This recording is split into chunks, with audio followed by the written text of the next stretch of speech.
Hello friends, today I am going to explain about nuclear weapon, atom bomb. जैसा कि आप जानते हैं, एटम बम, परमाणु बम बहुत ही पावरफुल और ख़तरनाक है और कुछ देशों के पास एटम बम है जो वार के दौरान लोग एक दूसरे को धमकी देते हैं कि एटम बम से मार करेंगे, परमाणु बम से मार करेंगे। तो आज मैं आपको इस परमाणु बम के बारे में बताने जा रहा हूँ। इसे ध्यान से सुनें। एक तो आप जाने कि परमाणु बम बहुत ही खतरनाक है। इसका प्रयोग होने पर काफ़ी लंबे समय तक लोग इससे प्रभावित रहते हैं। तो सबसे पहले आप जानें कि इस न्यूक्लियर वेपन का प्रयोग सबसे पहले हिरोशिमा पर किया गया था और जो हिरोशिमा पर एटम बम ड्रॉप किया गया था उसके कारण करीब 135,000 करीब 1,35,000 पर्सन डेड किए थे। ये कम से कम था और बाकी भी इसका इफेक्ट प्रभाव आगे तक देखा गया था। हिरोशिमा को ही चुना गया था क्योंकि ये लार्ज सिटी था और यहाँ पर आर्मी बेस था, इसलिए अधिक से अधिक डिस्ट्रॉय करने के लिए, नुकसान करने के लिए हिरोशिमा को सिलेक्ट किया गया था। अब आप जानें कि इस बम का, एटम बम का रेंज क्या होता है। तो देखिए, ये एटम बम का वेट काफ़ी टन के ऑर्डर में होता है, टन। तो करीब 0.4 किलोमीटर इसका रेंज होगा 1 किलो टन का एटम बम का। 1 kg टन, 1 किलो टन का रेंज है 0.4 किलोमीटर।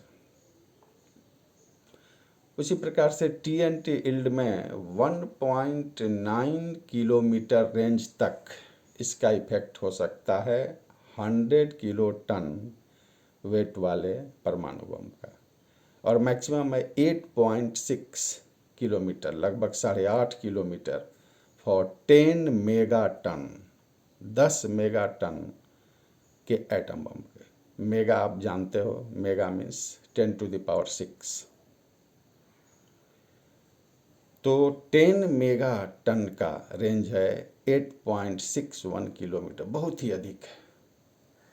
आपके अंदर एक जिज्ञासा हो गया, लोग जानना चाहते हैं कि इंडिया के पास एटम बम है कि नहीं। तो इंडिया के पास भी एटम बम है और इसकी संख्या लगभग 180 है। और आप समझें, सबसे पावरफुल और ये बम है TSR बम्बा, बिगेस्ट है। तो इस एटम बम के, एटॉमिक बम के फादर कौन है? तो फादर इसके हैं J. रॉबर्ट ओपेनहेमर। ये अमेरिकन साइंटिस्ट है। अब आप देखें कि 1 मेगा टन न्यूक्लियर वेपन कितना हीट प्रोड्यूस कर सकता है। ये तो आप जानें कि किसी भी एटम बम का यूज होने पर, प्रयोग होने पर बहुत ज़्यादा हीट प्रोड्यूस होगा, गर्मी उत्पन्न होगी। इसी कारण से काफ़ी हार्मफुल और डिस्ट्रक्टिव है। तो 1 megaton nuclear weapon can produce 100 million degree Celsius, बहुत ही अधिक है।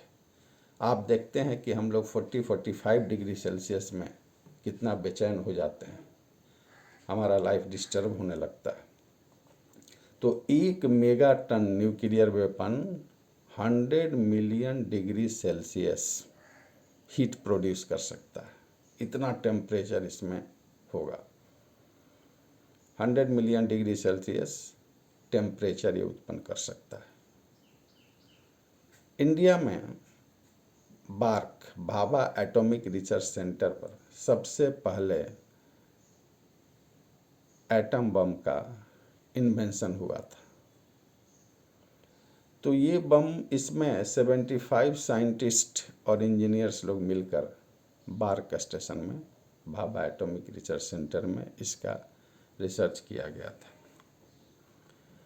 अब आपने देखा कि ये एटम बम इतना डिस्ट्रक्टिव, इतना हार्मफुल है, डेंजरस है कि इससे काफ़ी टेम्परेचर क्रिएट होता है यूज करने के बाद।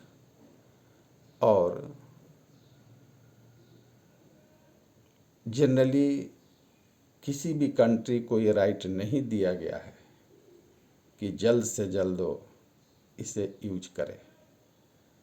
इसका यूज करने का मतलब ये है कि आगे काफ़ी लंबे समय तक इसका प्रभाव देखा जाएगा और जहाँ पर गिराया जाएगा उसके आसपास और वो सिटी बर्बाद हो जाएगा। तो आज हमने इसलिए किया एटम बम पर चर्चा कि एटम बम कुछ देशों के पास है और जो वार के दौरान, युद्ध के दौरान उसके प्रयोग की धमकी देते हैं। तो ये हो गया हमारा न्यूक्लियर वेपन, परमाणु बम के बारे में कुछ आइडिया। एक चीज़ और जाने, कभी कभी परमाणु बम में जो लीकेज होता है उसको बोरोन से ठीक किया जाता है। तो ये सारे न्यूक्लियर वेपन का एक्सप्लेनेशन रहा, जिसको देखकर आप बहुत सारे एग्जाम में भी यूज कर सकते हैं, कंपटीशन में पूछा जाता है, या नॉलेज पॉइंट व्यू से भी काफ़ी इम्पोर्टेंट है। तो आज के वीडियो में मैं इतना ही रखूँगा। नेक्स्ट वीडियो में और कुछ इम्पोर्टेंट टॉपिक्स लेकर आऊँगा। ये टॉपिक भी फिजिक्स से रिलेटेड ही है, इसलिए इसको हमने एक्सप्लेन किया। Thank you.